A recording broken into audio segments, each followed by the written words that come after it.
Hello दोस्तों। गुप्त काल को भारत इतिहास में स्वर्ण काल कहा जाता है। इस काल में भारत का यश वैभव चारों दिशाओं में फैला हुआ था। चंद्रगुप्त को गररिया पुत्र से सम्राट बनाने का काम आचार्य चाणक्य ने किया था। चाणक्य अपनी धुन के पक्के थे। वे जिस कार्य को करने की सोचते थे उसको अवश्य पूरा करते थे। वे तपस्वी थे तथा सादा जीवन व्यतीत करते थे। चंद्रगुप्त को सम्राट बनाने के बाद वे स्वयं महामंत्री बने। इस त्यागी महापुरुष की तपस्या का फल भारत को मिला। भारत एक शक्तिशाली देश बनकर दुनिया के सामने आया।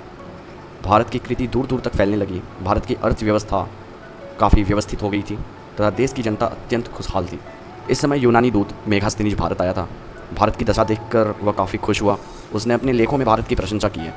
उसने चाणक्य की भी काफ़ी प्रशंसा की।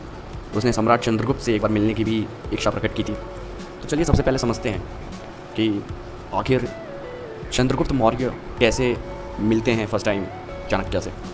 तो उसका कोई एग्जैक्ट आंसर तो कभी किसी के पास नहीं रहा है, बट ऐसा माना जाता है कि एक बार की बात है जब चंद्रगुप्त की माँ प्रेग्नेंट थी तो अनायास ही चंद्रगुप्त की माँ को चांद देखकर उसे पीने का मन करने लग गया।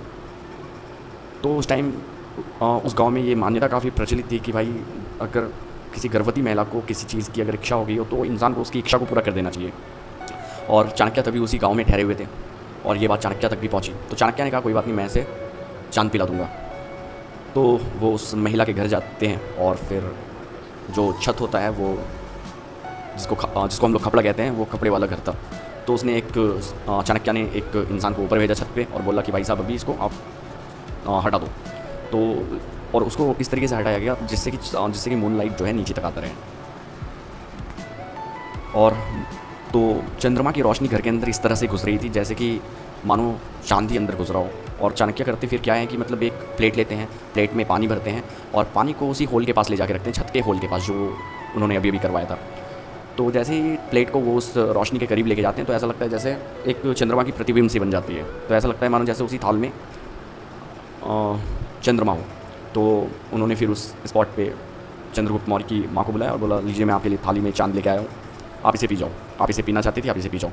और वो धीरे धीरे उस प्लेट में रखे हुए पानी को पीने लग गई। और जैसे जैसे पानी खत्म हो रहा था उन्होंने ऐसा बता रखा था कि आप जैसे जैसे पानी खत्म हो अब वैसे वैसे आप छत को ढक देना। तो जैसे जैसे पानी खत्म होता गया वो छत को ढकता चला गया और फिर जैसे ही पानी कंप्लीटली खत्म हुआ उस होल को कंप्लीटली ढक दिया गया। तो मानो कि उस लेडीज़ को सच में ऐसा यकीन हो गया कि उसने उस चांद को पी लिया हो। और वो इस चीज़ से इतनी खुश हो गई कि उसने चाणक्य को वो यह प्रॉमिस कर दिया कि मेरा जो होने वाला बच्चा है वो मैं आपको समर्पित करती हूँ। और फिर यह सुन के चाणक्य फिर अपनी जगह चला गया।